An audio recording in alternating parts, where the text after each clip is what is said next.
মার্চর গাজায় যারা আসতেছে এদেরকে কি সত্যিকারে মুসলিমদের মুক্তির জন্য যেই পথ এবং পন্থা এই মেসেজটা দেওয়া যাবে? বলেন, মুক্তির পথ ও পন্থা দুইটা, একটা জিহাদ আর একটা খেলাফ। একটা জাতিকে রক্ষা করে কি জিহাদ আর খেলাফ। যে কোনো জাতি রক্ষা পাক, তাদের জন্য রাষ্ট্র দরকার, আবার তাদের জন্য সংগ্রামী লোক দরকার, যারা সংগ্রাম করবে, সৈনিক বা সেনাবাহিনী দরকার। আমেরিকাকে রক্ষা করে কি ক্ষমতা না, সেনাবাহিনী না? কথা বলে। তা জাতিকে রক্ষা করে কি ক্ষমতা এবং ক্ষমতার সৈনিকরা, এই তো কথা বলে। এজন্য রাষ্ট্রের যে হুকুম সৈনিকদের একই হুকুম। রাষ্ট্র যদি মুরতাদ হয় তাহলে সৈনিকরাও মুরতাদ। বিশ্বাস করে না কথা, এটা কি কঠিন কথা? তাহলে এই রাষ্ট্র আর খেলাফ একই তো জিনিস। ইসলাম মুসলমানদেরকে যে অধিকার দেয় রাষ্ট্রীয়ভাবে, অধিকারের নাম কি? মুসলমানদেরকে উদ্ধার করার জন্য ইসলাম যেই সশস্ত্র সংগ্রাম করে এর নাম কি? এটা না কথা? এটা সব জাতির ভিতরে আছে না নাই? মনে করেন ইন্ডিয়াদেরকে বাঁচায় কারা? ইন্ডিয়া রাষ্ট্র না হিন্দুদেরকে, এবং এদের সৈনিকরা না? কথা বলেন, বাঁচায় কি বাঁচায় না? খ্রিস্টানদেরকে বাঁচায় কারা? দুইটাই তো, একটা হলো সৈনিক আর একটা কি রাষ্ট্র। এরপরে ইহুদিদেরকে বাঁচায় কারা? সৈনিক আর রাষ্ট্র।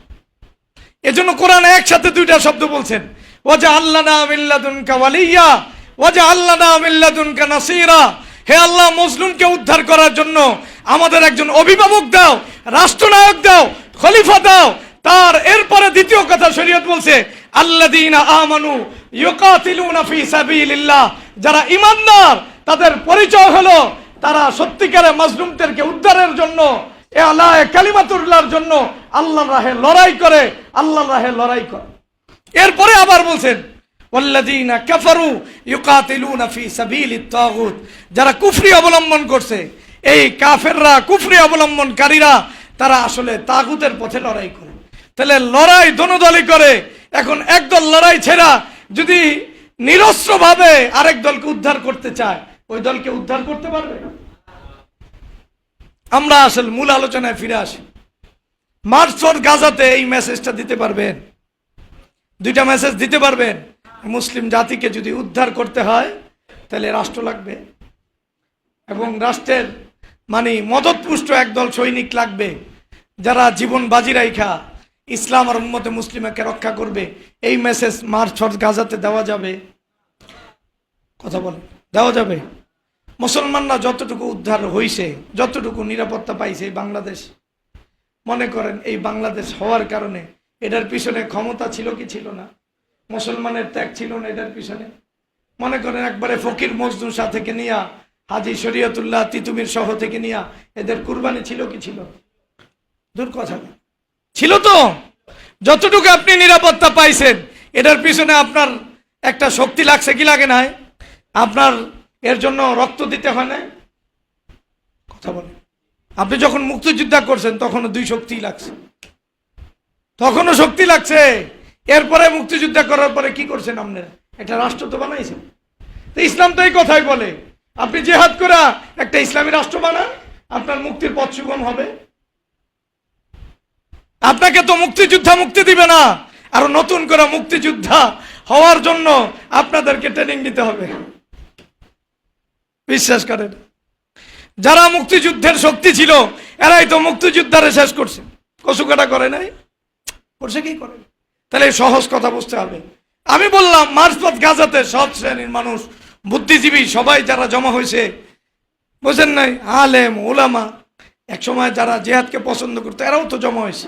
আগেই জাতিরে বুঝার আপনি মুক্তির পথ কোনটা বুঝান, দেখি কদ্দুর দাপট আর কদ্দুর হিম্মত, দেখি জাতি আপনার এই কথা কতটুক নেয়।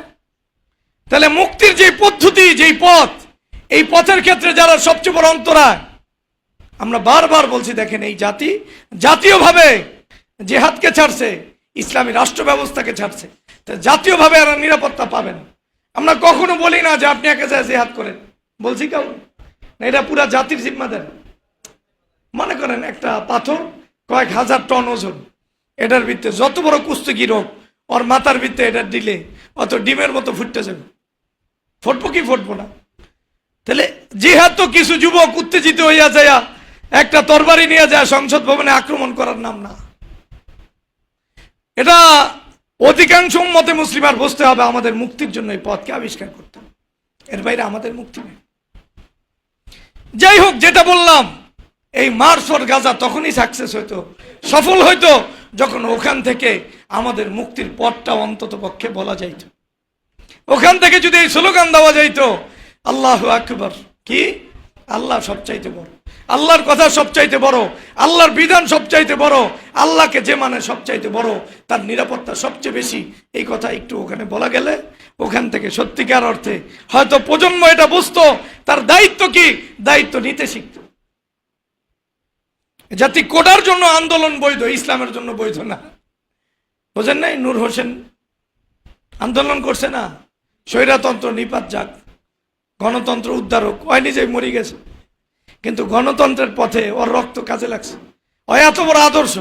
আর যদি ইসলামের কথা বলতে গিয়া কেউ ওর মতো অসহায় ভাবে মারা যায়, কে এই জঙ্গি ইসলামের জন্য সবচেয়ে বড় ক্ষতি করছে? আর কে কইছিল মাঠে মধ্যে? পুরা জাতি ওরে তিরস্কার করে। ঠিক এই জাতি মুসলিম পরিচয় দানকারী নূর হোসেন রে আদর্শ হিসাবে আনে। সালাম বরকত রহিম, কি জানি রহিম নেই, রহিম না রফি, যাই হোক একটা হোক, কি জানি রহিম নাম হইতে আন্তাজে মনে হয় নাম দিয়েছে, তোমরা এটি জানো।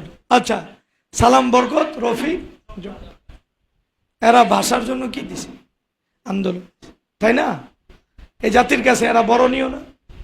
এরা অসহায় ভাবে 4 জন মানুষ মারা গেছে, এদেরকে জাতির সামনে হাইলাইট করে দেওয়া হয়েছে, এখন পুরা জাতি এদেরকে আদর্শ বানাইছে। সত্যিকার অর্থে এমন 4 জন যে আল্লাহর জন্য শহীদ হইতো, আর এটা যদি জাতির সামনে হাইলাইট করে দেওয়া হয়তো, তাহলে এই জাতির পরবর্তী প্রজন্ম মুজাহিদ হইতো।